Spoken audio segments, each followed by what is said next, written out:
Welcome to I dream. నేను ఒక అద్భుతమైన సినిమా చూశాను. ఆ సినిమా చూశాక ఆ సినిమా ఎంత బాగుందో చెప్పడానికి మాటలు రాలేదు. సినిమా అందరూ ఫీల్ అవ్వాల్సిన సినిమా. సొసైటీలో మార్పు రావాలి అంటే ఏం చేయాలి అంటే ఆ సినిమా చూడాలి. అప్పుడు మనకు కూడా ఒక ఫీల్ వస్తుందన్నమాట. సో ఇంతకీ ఆ సినిమా ఏంటి అంటే Jhund. Yes, Jhund very very very heart touching movie. ఆ మూవీ గురించి మనకి విశేషాలు తెలియచేయడానికి మనతో పాటు డైరెక్టర్ నాగరాజ్ గారు ఉన్నారు. ఆయనతో మాట్లాడదాం. హలో అండి. Hello hello. How are you doing sir? मैं एकदम बढ़िया अच्छा हूँ। आपको पहले ये बात कहना है कि जून मूवी एकदम फर्स्ट क्लास है. बात करने के लिए भी मुझे I I am trying to find words, लेकिन वो जो मैंने फील किया मूवी की जी जब देख रही थी वो मैं बता नहीं पा रही हूँ. जी जी सर, थैंक आपके मूवी सब ऐसे ही रहते हैं एंड सब सब मूवीज जो मूवीज आपने डायरेक्ट किया है सबको आपको नेशनल अवार्ड मिला है. तो हम पहले से जाएंगे कि आपका शुरुआत से जाएंगे. एक महाराष्ट्र की एक छोटा गांव गाँव से बिलोंग करते हैं करेक्ट आप. हाँ। तो आप लिटरेचर पढ़ने के लिए आपको पहला इंस्पिरेशन क्या है? क्योंकि आपने जो झुंड में दिखाया है वो है कि हम हमारा सराउंडिंग्स से बच्चे लोग इफेक्ट हो जाता है. So how did you find the love into literature? मैं जब छोटा था तो मुझे कोई बिल्कुल रुचि नहीं थी हाँ. लिटरेचर में पढ़ने में। मैं तो मतलब सिनेमा देखना और स्कूल बंक करके हाँ. दोस्तों के साथ खेल कूद में बिज़ी रहना, ऐसी चीज़ों में बहुत ये करता था। लेकिन जब मैं 10वीं फेल हुआ तो सारे दोस्त आगे बढ़ गए, मैं रह गया पीछे। हाँ. और करने के लिए उस टाइम कुछ नहीं था। ये मैं 94-93 की बात कर रहा हूँ। हाँ हाँ. तो कुछ आज जैसे मोबाइल है, इतना इंटरटेनमेंट का कुछ भी नहीं जरिया था. है, तब कुछ नहीं था। तो मैं कुछ पेपर पढ़ने लगा। तो फिर अच्छा. जो भी मिल रहा है किताब तो वो पढ़ने लगा। हाँ. और ऐसे पढ़ते पढ़ते धीरे धीरे रुचि पैदा हो गई और लगा कि पढ़ना है तो हाँ. और कहानियाँ जानते हैं, ये करते हैं। और पढ़ते पढ़ते बस लगाव हो गया और मुझे पता चला गांव में एक लाइब्रेरी है, तो उधर से जाके किताबें खरीद के ये करके लाया, बोरो करके लाया और पढ़ने में और इंटरेस्ट जागता गया। ऐसे मैं पढ़ना शुरू किया और उसी टाइम मैं लिखने भी कविता लिखना शुरू किया। कविता लिखने को जी कर रहा था तो लिखा। वो कितना अच्छा बुरा लिखता था पता नहीं, लेकिन लिखना अच्छा लग रहा था तो अरे लिखा। अच्छा बुरा क्या है, आपको तो अवार्ड में मिला है आपके पोएट्री हाँ मतलब के बाद बुक. में मैं लिखते चला गया, लेकिन तब मैंने ये शुरू किया था और लिटरेचर से लगाव तब से मुझे है। अच्छा, आपके पेरेंट्स से किसी का इन्फ्लुएंस है आपके ये सब चीज़ों में या कुछ? देखिए मेरे माता पिता तो अनपढ़ हैं, मतलब माँ आज भी है, मेरे पिताजी नहीं है। लेकिन पढ़ने वाले कोई है नहीं, थे नहीं। तो हम ही पहले शायद पीढ़ी हैं जो स्कूल में गई और अच्छा. पढ़ी, जो चौथी पांचवी से ज़्यादा पढ़ रहे हैं। उसके पहले तो कोई भी ऐसा नहीं था कि जो पढ़ता था. राइट. तो लेकिन इंस्पिरेशन मेरे पिताजी हैं कि जिस तरीके से हमको उन्होंने पाला बढ़ाया और बड़ा किया और जो हमको कहते हैं ना जो अपॉर्चुनिटी दी और कहते थे कि आप पढ़ो, आगे बढ़ो. हाँ. और हम वो नहीं पढ़े तो आप बिल्कुल लोग पढ़ के. बिल्कुल. तो वो उनका मुझे बहुत याद है। और उनको मेरे पिताजी फिल्मों के भी शौकीन थे। मुझे भी फिल्मों में मतलब फिल्म देखने के लिए ले जाते थे. कभी कभी डांट भी पड़ती थी, मारते भी थे, लेकिन बहुत बार उनके साथ भी मैंने बहुत सारी फिल्में देखी हैं. अच्छा, उन्होंने ही बिगड़ा है पहली बार. हाँ बिगड़ा मतलब बिगड़ा हुआ तो मैं खुद ही था, लेकिन कभी कभी होता है ना कि ये ज़रूरी भी है। और मुझे अच्छा लगता है कि एक अनपढ़ आदमी अपने बच्चे को लेके फिल्म में देखने जाता था। और शोलापुर जहाँ हमारा शहर है, जी. तो उस शहर में जाके बड़े पर्दे मेरे को फिल्म दिखाते थे. जी, आप एक ऐसा कोई मोमेंट बता सकते हैं आपका पिताजी के साथ आपका बचपन में जो मूवी देखने के टाइम पे, या आपने स्कूल बंक करके मूवी देख के आए और उन्होंने डांटा है? बहुत टाइम मार खाया मैंने. और अचानक मैं मेरे चाचा के यहाँ, मुझे गोद लिया था मेरे चाचा ने, तो वहाँ रहता था. तो मेरे पिताजी कभी आते तो पता चलता था कि ये स्कूल में नहीं है, तो वो वीडियो सेंटर्स रहते थे तब. हाँ. अपने टीवी जो है वैसे वीडियो मतलब टीवी ही था, तो उधर फिल्म देखते थे. 1 रुपये टिकट था और तो वो सब. ओ, ऐसा होता हाँ था. हाँ बिल्कुल. जिसके घर में टीवी है उसमें वीसीडी प्लेयर कुछ तो रहता था. करेक्ट. हाँ. तो तब वो बहुत रेयर था. हाँ हाँ, बहुत बहुत रेयर कम है. था. मतलब अगर मान लो हमारा शहर तब अगर उसमें 30,000 की लोक संख्या होगी तो गिन चुन के एक, हार्डली 4-5 हाँ लोग कम होंगे। होंगे, मतलब Right. मान लो 20-25 होंगे। तो उन दौरान टीवी देखने, मतलब फिल्म देखने का जरिया बस वही था। और ज़रा बड़ा टीवी है तो उसमें देखने को मज़ा आता था। हाँ ये प्रोजेक्टर्स और ये नहीं थे तब। जी। और एक तो जो सिनेमा घर है वो हमारे यहाँ 2 थे, और ये 4-5 वीडियो सेंटर्स थे। तो मेरे पिताजी उधर ढूंढ के निकालते थे मुझे, और बहुत बार डांट पड़ती थी, मार भी पड़ती थी। और वैसे सिनेरियोस तो आप बहुत सारे फिल्म्स में दिखाए हैं आपके मूवीज़ में, और ये झुंड में जो बच्चे आप लेके आए हैं, मतलब मुझे कहीं पे भी ऐसा नहीं लगा कि ये लोग आर्टिस्ट हैं। We felt them real. और ऐसे ऐसे कहाँ से, मतलब finding an artist from the scratch and showcasing them as a pure talent, ये एक चैलेंज है। और एक एग्जीक्यूशन पार्ट तक ठीक है, लेकिन वो फ्लेवर आपको स्क्रीन में दिखाना, इसमें आप मास्टरिंग कैसे कर दिया है? Because you are like you do it very easily. पता नहीं, मतलब जब पहली फिल्म मैंने शॉर्ट फिल्म जो की जी पिस्तुलिया नाम की, जी। तो उसमें एक बच्चा था सूरज, जो अब इस फिल्म में भी है। तो उसने काम किया, और वो एक छोटे बच्चे की कहानी थी, और उसी टाइप का बच्चा था। तो एक्टर छोटे बच्चों में ऐसा तो कुछ नहीं है कि आप कहीं से जो फिल्म स्कूल है यहाँ से जाके ढूंढो टाइप।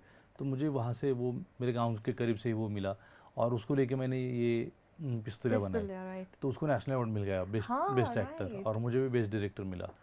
तो फिर फैंड्री भी किया, तो फैंड्री में भी best actor best director national award मिला। राइट। सैराट में जो अपनी रिंकू है उनको नेशनल अवार्ड मिला। करेक्ट। तो मतलब जितनी फिल्में की हैं आज तक, उसके लड़कों को किसी न किसी को नेशनल अवार्ड मिला है, और मुझे भी अवार्ड मिला है। तो मुझे बहुत खुशी होती है कि मैं इनके साथ काम करके भी एक अच्छा काम कर रहा हूँ, लोगों को पसंद आ रहा है। और मैं खुद भी चाहता हूँ कि मेरे जैसे ऐसे बहुत सारे लोग हैं जो ये दायरे के बाहर रहते हैं, जिनको चांस देना चाहिए। वो मेरा मुद्दा भी है। और फिल्म में भी, फिल्म के बाहर भी वो मेरा मुद्दा है कि ऐसा टैलेंट बहुत ज़्यादा है जो आपके दायरे के बाहर है, लेकिन उनमें बहुत टैलेंट है। तो उनको अगर मौका दिया जाए तो शायद वो बहुत अच्छा काम कर सकते हैं। ये एक्चुअली बहुत थॉट प्रोवोकिंग है। और मुझे पता है कि आप अंबेडकर से बहुत इंस्पिरेशन लेते हैं, you are a follower of that thought process and all. तो आपको बचपन में बहुत हार्डशिप्स हुए होंगे। ये मतलब देखिए, मतलब मैं जिस जाति में पैदा हुआ, जिस खानदान में पैदा हुआ, तो वहाँ तो हार्डशिप था ही। और मेरे पिताजी पत्थर तोड़ने का काम करते थे, तो पढ़ाई लिखाई किसी ने किया नहीं था। और तो मतलब ये समझने को आपको बहुत देर हो जाती है कि आप क्यों, आपके हालात ऐसे क्यों हैं। वेरी यंग एज में ही ये सब समझना भी पड़ता है। समझना पड़ता है, पता भी नहीं चलता कि हम दुख दर्द में हैं, कठिनाइयों में हैं, सब पता भी नहीं चलता आपको। लेकिन बाबा साहेब अम्बेडकर ने जो इतने बड़े समाज के लिए जो काम किया है, और सिर्फ दलितों और वंचितों के लिए नहीं किया है, सबके लिए काम किया है। और ख़ास करके जो जिनको चांस नहीं मिल रहा, जो जैसे जिनको हम पीछे छोड़ रहे हैं, उनके लिए तो काम किया है। और भारत की सारी महिलाओं के लिए उन्होंने काम किया है। तो मेरी प्रेरणा बाबा साहेब अम्बेडकर है, और शिवाजी महाराज हैं, और बहुत सारे जो ऐसे जो क्या कहें, जो ज्ञानी लोग हैं, जो फिलोसोफर हैं, वो मैं उनको फॉलो करता हूँ। जो भी कहते हैं ना कि मानवतावादी बात है, वो मैं उसको फॉलो करता हूँ। हाँ, तो आप लिटरेचर में एमए ये सब किया, हाँ वो सब अच्छा है। तो उसके बाद ना हर लोग जो भी लिटरेचर में बड़े बड़े डिग्रीज लेते हैं, वो लोग लेक्चरर्स बन जाते हैं, या तो राइटर्स तो साइड में साइड बन ही जाते हैं बहुत लोग। तो आप एक्टर भी बने थे, कैसे? मतलब ये कब आपको पता चला कि हाँ मैं इतने अच्छे एक्टर्स को मैन्युफैक्चर ही नहीं, मैं खुद भी एक एक्टर को मैन्युफैक्चर कर सकता हूँ? मैं ऐसे ही, मतलब मेरी फिल्म में जो छोटे छोटे रोल होते थे, मैं ऐसे ही कर देता था। हाँ। कभी मतलब मान लो कोई नहीं, एक पहली जो शॉर्ट फिल्म की थी, तो उसमें मेरा दोस्त करने वाला था, लेकिन वो नहीं किया, वो गुजर गया बीच में। तो मुझे लगा कि ये रोल मैं ही करता हूँ, तो वो रोल मैंने कर दिया। और फैंड्री में भी वैसे ही हुआ कि मैंने एक छोटा रोल किया फैंड्री में, तो मेरे प्रोड्यूसर ने कहा तू ही कर ले ये। बजट प्रॉब्लम्स थे? नहीं ऐसा वैसे भी मेरी बहुत बड़ी बजट की फिल्म नहीं थी वो। सही है। फैंड्री एक बहुत नहीं, आपके सारे फिल्म्स में बजट की, मतलब आप ऐसे सेट प्रॉपर्टीज यूज नहीं करते। हम झुंड भी देखे थे, तो उसमें वो रियलिटी है, लाइक लाइफ। ये एक मूवी नहीं है, एक जीवन देख रहे हैं हम, ऐसा है। तो आपने कोई लिटरेचर ये सब तो ठीक है, लेकिन डायरेक्टर के लिए ये मूवीज़ में आने के लिए आपने कोई कोर्स किया है मैंने डायरेक्शन ऐसे मतलब फिल्म मेकिंग का कोई कोर्स नहीं किया, लेकिन मास कम्युनिकेशन एंड जर्नलिज्म नाम का कोर्स है जो जी मैंने जी किया जी। था। और मेरे दोस्त के कारण मैंने किया था, वो मेरा दोस्त वहाँ टीचर बन गया तो मैं उसका स्टूडेंट बन गया जाके। ओह। और वहाँ वही ये पिस्तुले जो फिल्म है, शॉर्ट फिल्म, हाँ मैंने वही एज अ प्रोजेक्ट फिल्म वो बनाई हाँ। और उसको नेशनल अवार्ड मिल गया। नेशनल। तो वहाँ से मेरा हौसला बढ़ गया हाँ। और ये शुरू हो गया ये सिलसिला। तो आपको अभी कैसे लगता है, आप जब बचपन में जैसे 10th फेल हुआ है तो अभी तक पढ़े थे और मूवीज़ बनाए, आपको हर मूवी के लिए नेशनल अवार्ड मिला है ऑलमोस्ट एज अ डायरेक्टर। हाँ, 3 नेशनल अवार्ड मिले हैं मेरी फिल्म को एज ए डायरेक्टर। तो खुशी होती है कि मतलब मैं मेरा खुद को देखता हूँ तो अच्छा लगता है कि हमने ये काम किया है और जो पसंद है उसको लोग भी पसंद कर रहे हैं और मतलब अप्रिशिएट भी कर रहे हैं, अवार्ड्स भी मिल रहे हैं, तो बहुत खुशी होती है। तो हमें भी बहुत खुशी होती है क्योंकि आपके मूवीज़ एक अलग सा ही जोनर जैसा लगता है। हम एंटरटेनमेंट के लिए भी देखें और बच्चों को दिखाना है कुछ अच्छा मूवी, तो हम ये दिखा सकते हैं और हमें कुछ और बात करने की कोई ज़रूरत नहीं। वो लोग समझ जाते हैं कि सोसाइटी में कैसे रहना, कैसे आगे बढ़ना है, everything that is most needed in the society right now आपके फिल्म में। और लेट्स टॉक अबाउट झुंड, क्योंकि अभी तक तो हम we wanted a little known things. जी जी जी। तो झुंड अभी Amitabh Bachchan sir is like, हम पिंक में देखे थे और बहुत सारे ऐसे ऐसे रोल्स में एकदम परफेक्ट थे। तो जब आपने अप्रोच किया, हाउ वाज हिज रिएक्शन? देखिए हमने जब ये फिल्म उनको कंसेप्ट जाके उनको सुनाया और उनको एक कहते हैं ना एक रफ ड्राफ्ट सुनाया तो उनको बहुत पसंद आया। उन्होंने कहा तुरंत कि हम करते हैं, क्योंकि उसके पहले शायद उन्होंने मेरा काम जाना था और उन्होंने सैराट भी देखी होगी, तो उनको अच्छा लगा और उन्होंने तुरंत हाँ बोल दिया कि करते हैं। और जब पूरी तरह से स्क्रिप्ट रेडी हो जाए तो बोलिए, हम शुरू करते हैं। तो फिर मैंने एकदम ठीक ठाक स्क्रिप्ट लिखा और हमने तो आप ये सब कास्टिंग कैसे किया है? मतलब इसमें 3-4 लोग हैं जो बच्चों में नोन फेसेस है, Correct. लेकिन पूरे लोग ऐसे एक्टिंग कर रहे थे जी कि वो लोग सच में ही नेशनल एक्टर्स हैं।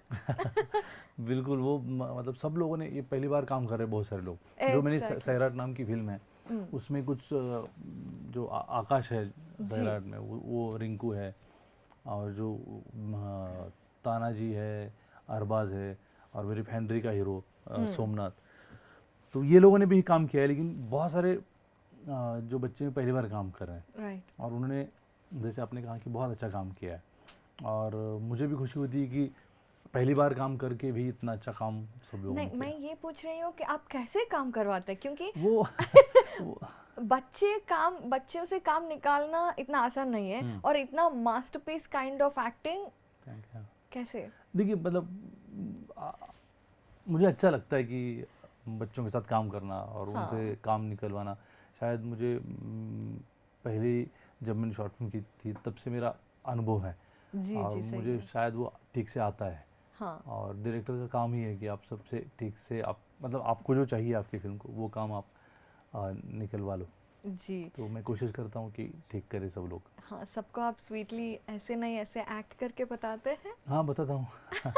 मेरे सैराट की जो सैराट है उसके पीछे की जो पर्दे की कहानी है तो वो यूट्यूब पर है, विद सबटाइटल भी है, अगर आप देखना चाहेंगे तो हमने कैसे हाँ, किया। हम देखेंगे। हाँ, तो सैराटच्या नावानं चांगलं ऐसा मराठी वर्जन है, नाम है उसका। ओके। लेकिन आप सैराट डॉक्यूमेंट्री करेंगी सर्च तो भी आ जाएगा। तो देखिए मतलब वो प्रोसेस है, वो कैसे पता है जी, पता नहीं, बिहाइंड लेकिन द सीन्स काइंड ऑफ। सब हाँ सब है। कास्टिंग से लेके हमने सेट पे क्या किया, कैसे किया, अच्छा अच्छा। सबके इंटरव्यूज़ हैं। हाँ और वो टीवी पे भी, हमारे मराठी टीवी पे भी चलता है और अच्छा। वो बहुत पॉपुलर भी है। हाँ, हम देखेंगे ज़रूर। प्लीज़ देखें। हाँ और ये स्लम एरिया जो है वो सब बहुत नेचुरल लग रहा था जी। मूवी में। तो आपने मुझे सेट लगा सेट भी है वहाँ पे हाँ। और ओरिजिनल भी है। The first impact on this movie झुंड, जब हम देख रहे थे वो फुटबॉल को लेके गए थे, वो सब ठीक है। और वहाँ पे उन्होंने देखता है कि ये लोग पी रहा है पैसा से, राइट? उसके बाद कैसे ही motivated them to come and ask, ये थॉट कैसे, मतलब विजय बसरा जी के साथ आप मिले होंगे? बिल्कुल, सबसे मिला हूँ और उनकी भी ये रियल लाइफ से ये इंस्पायर्ड बहुत सारी चीज़ें हैं जी। और ये जो ये क्या कहेंगे, ये जो आइडिया था उन्होंने हाँ। आजमाया था बच्चों पे, तो वो भी इस फिल्म में है। और अच्छा, वो एक्चुअल में भी उन्होंने ऐसा किया? एक्चुअली भी ऐसा ही, मतलब एग्जैक्टली ऐसे नहीं है लेकिन ऐसे हुआ था। हाँ। ये जो मैं बोल रहा हूँ ये फिल्म में उसका थोड़ा सा हम है ड्रामेटाइजेशन impact करते हमारा। हैं, हाँ, राइट लेकिन राइट ये रियल लाइफ से इंस्पायर्ड ही सही है। कुछ कहानियाँ हैं। ऑब्वियसली मतलब वो तो इंस्पायर्ड है विजय बसरा बर जी, से, हाँ। हाँ, उनके एक्सपीरियंसेस से लिया जी। गया है। और लेकिन उनके स्टूडेंट भी है अखिलेश, तो उनकी भी कहानी है और हाँ। बाकी लोगों की भी कहानी है। उनके बहुत सारे स्टूडेंट्स हैं और बहुत, ये जो झुंड देख रहे हैं ना वैसा ही झुंड उनके स्टूडेंट का भी है, ओ जो बहुत ऐसा? अलग है। जी अच्छा, ये तो हमारे लिए नया बात हो गया है, जी जी क्योंकि वो कहानियाँ क्या क्या, वो जो छोटा बच्चा पहले बताता है जब घर में बैठने के बाद कि जी हमें कोई पूछता ही नहीं है कि हम कैसे हैं, you know, I still get tears to know, I mean हम कभी सोचते नहीं हैं जी वो सब। तो आप कैसे किया है वो सब, लाइक आपने कभी स्लम में जाके बात करके ये सब किया या कैसे? जी जी मैं सब बच्चों से बात किया, इनके साथ घूमा और वो सारी गलियों में मैं समझा कि इनकी क्या ज़िंदगी है, क्या जीते हैं, क्या हाँ। सोच रखते हैं। हाँ। आ, तभी तो मेरे जो अनुभव जो आपको है, आपका एक्सपीरियंस बनता है, हाँ तभी आप लिख पाते हैं, सही तभी है। आप ये काम कर पाएंगे ठीक से। तो उनकी ज़िंदगी आप ठीक से नहीं समझेंगे तो आप उनकी बात भी ठीक से नहीं रख पाएंगे। राइट। और जैसा वो लोग कॉलेज में आते हैं ना, एकदम सही, मतलब I am no one to say this, but जो अगर हम स्लम में रहते हैं, हम कोई बड़ा सा कॉलेज में जाते हैं, हम ऐसे ही पहन के जाते, नो दो स्मॉल स्मॉल डिटेल्स, वो जी वो वही है ना कि कल्पना आप करते हैं, रियल लाइफ जी। है आपका ज़िंदगी जैसे है कि रियल लाइफ से इंस्पायर्ड है ये कहानी, लेकिन मेरी कल्पना भी उसमें है। तो हाँ। मैं as a film maker, as a writer कुछ चीज़ें वो किया हूँ। और आपने जैसे कहा कि हर एक कल्पना को थोड़ा सा बेस भी होता है रियलिटी का, जी। लेकिन मज़ा आता है। और मुझे भी वो देख के अभी बहुत मतलब हंसी भी आती है हाँ, और बहुत उसका सेंस बनता है, वो भी बात मुझे अच्छी लगती है। बहुत सेंस बनता है। और आपने एक रियलिटी चेक भी दे दिया है, जब एक बहुत गांव से कोई पासपोर्ट बनाना है तो उनको ना बर्थ सर्टिफिकेट रहता है, ना स्कूल में जाते हैं वो लोग, उनका कैसे हो जाए। और एक सीन में वो लड़की, उनका पापा, वो पापा तो एकदम, मुझे आई शुड नॉट से दिस, लेकिन बहुत सारे पापा ऐसे होते हैं, हाँ, लड़कियां कुछ करना चाहते हैं तो भाग भाग भाग भाग भाग भाग you know, that was really funny correct and I was correct like relating, yes, when we do something, हमारे पापा भी ऐसे 1 घंटा करेक्ट लेक्चर देते हैं, करेक्ट तो आपके पापा देते थे? बिल्कुल, सब मतलब सबके होते हैं। अगर आप मान लो आप कुछ अजीब सही उनके भी समझ, करना सही भी, या कुछ उनको समझ में नहीं आ रहा है, ऐसी कुछ चीज़ बोल दो तो उनको लगता है कि यार क्या कर रहे हो, क्यों कर हाँ, रहे हो, वो लोग करो मत। नर्वसनेस में आ जाते हैं। बिल्कुल और वो, और बहुत सारी चीज़ें हैं, अगर मैं बात करूँगी तो आपको ऐसे ही टाइम हो जाएगा। जी लेकिन इसमें 2 पॉइंट और मुझे ऐसा टच किया है, जब अमिताभ बच्चन जी का कोर्ट में जो सीन होता है, उसमें एकदम बैकग्राउंड म्यूजिक है ही नहीं। हम्म सो मतलब वो बहुत इम्पैक्टफुल था। हम्म, बैकग्राउंड म्यूजिक रहता तो अलग सा वो फील है, जी बिल्कुल नहीं रहना has given the most important impact that is needed. बिल्कुल तो बिल्कुल। कैसे ये? देखिए कुछ, मैं चाहता हूँ कि जो बात बहुत इंपॉर्टेंट है उसको आप ड्रामाटाइज मत करो। तो कभी कभी वो आपको, आपने जो कहा कि आपको इम्पैक्टफुल लगी, हाँ। तो शायद उसी लिए लगा। तो अगर वैसे होता तो थोड़ा सा कुछ अलग इम्पैक्ट होता, तो वो मैं नहीं करना चाहता था। और वो जितना बहुत ही क्या कहें, बहुत ही महत्वपूर्ण, बहुत ही रियलिटी वाली बात कही जा रही है, तो वो उसी अंदाज से कहें। और सर की आवाज़ में तो वो सर के मुंह से, सर के जब बच्चन सर कर रहे हैं तो उसको बैकग्राउंड की भी ज़रूरत नहीं है। हाँ, वो तो है ही नहीं, हम तो रियलाइज भी नहीं किया है कि म्यूजिक है ही नहीं है। बिल्कुल, ये आपने सोचा और फिर अभी आप मुझे बोल रही हैं, नहीं नहीं, थोड़ा सीन होने के बाद मैं पता सोच चला रही क्या ये इतना इम्पैक्टफुल कैसे, लेकिन काम क्यों है, हाँ फिर समझ में आया कि हाँ हाँ हाँ, हाँ। एकदम बढ़िया है वो जी जी, भी। Thank you so much. और अमिताभ बच्चन जी के साथ काम करना is like every director's dream. जी तो आप तो एकदम मस्त मूवी बनाए हैं तो कोशिश किया और मेरे को ये मौका मिला, इसके लिए मैं बहुत ही शुक्रगुजार हूँ। मैंने कभी सोचा नहीं था कि मैं ऐसा, मेरे ज़िंदगी में ये मौका आएगा। मैं बचपन से सर का फ़ैन हूँ हाँ। और एक बच्चा जो फ़ैन है वो उनके साथ काम कर रहा है, ये अपने आप में एक स्टोरी है। तो मुझे ये जब मैं ये रियलाइज़ करता हूँ कि मैंने बच्चन सर के साथ फ़िल्म की है तो मुझे बहुत खुशी होती है और अविश्वसनीय लगता है ये सब। अच्छा, नागराज जी, ये डायरेक्टर्स के पॉइंट ऑफ व्यू से आप बहुत सारे रॉ टैलेंट के साथ काम किया है, तो एक अभी इस झुंड मूवी में एकदम अमिताभ बच्चन जी के साथ, तो इसमें क्या आपको एज अ डायरेक्टर उनके एक्टिंग में क्या क्या आपको अच्छा लगा?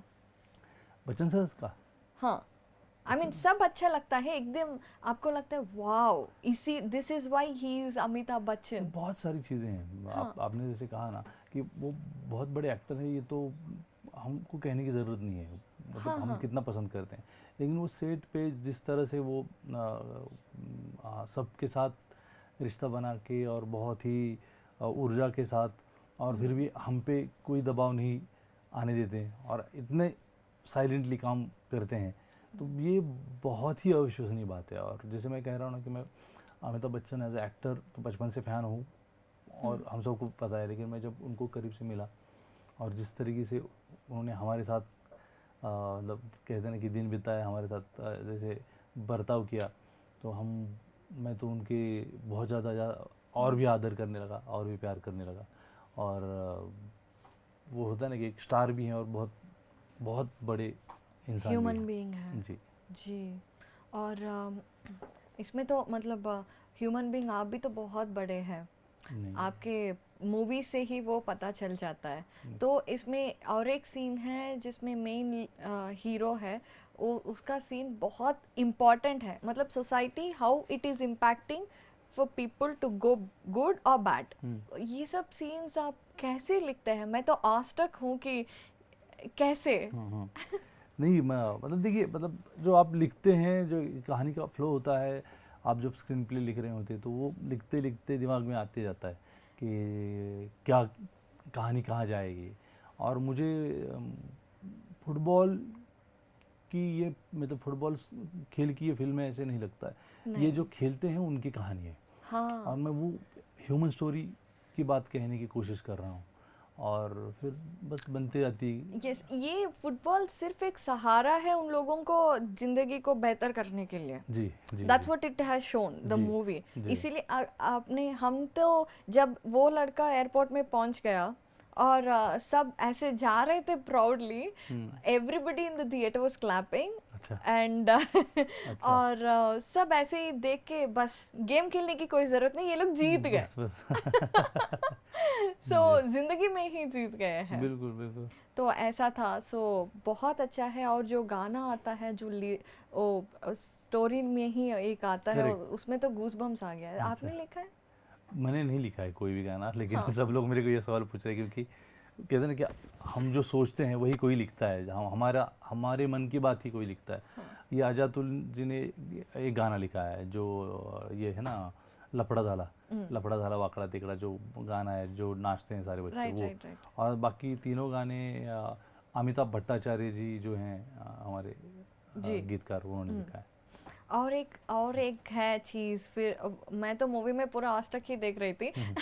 वो जो बच्चे लोग हैं स्लम में जो है, वो लोग उधर ही बैठ के म्यूजिक बजाते हैं जहाँ कचरा से, करेक्ट। आयरन वाला कचरा से। तो बिल्कुल ये कहाँ पे भी देखे हैं या ऐसे ही? बिल्कुल देखता था, इन बच्चों को भी देखता था मैं, और हाँ। मैंने बहुत बार ऐसे देखा है। और ये बच्चे भी जब हम शूट के पहले जब रिहर्सल करते थे रहते थे तो ये टाइम पास यही करते थे, तो वो वहीं से आइडिया मैंने लिया था कि इनको ऐसे ये सीन करवाना है। और उसमें से बहुत सारे बच्चे जो रियली ढोल ताशा बजाने वाले हैं, वो छोटा जो बच्चा है उसका बैंड है, उसके पिताजी और वो बजाता है। ओह। हाँ, और वो जो बुलबुल बजाता है वो ओरिजिनली बुलबुल बजाता था। दूसरा जो लड़का है जो फैंड्री में काम किया है मेरी पहली फिल्म में, तो वो हाँ। हल्की जो प्रकशन होता है ना जी वो जी जी। बजाता है। तो वो बजाते भी हैं, उनको रिदम का सेंस भी है। हाँ। और वो एक्चुअली जो झोपड़पट्टी में जब टाइम पास करते थे तो ऐसे ही करते थे।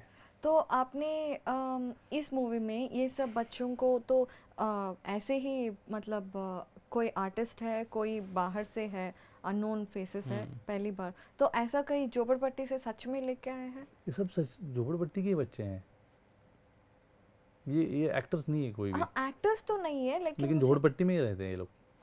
अच्छा, ये उसी जहाँ शूट किया है वहीं के बच्चे हैं बहुत सारे। नागपुर में जहाँ शूट किया हाँ। वहीं से ये बच्चे हैं।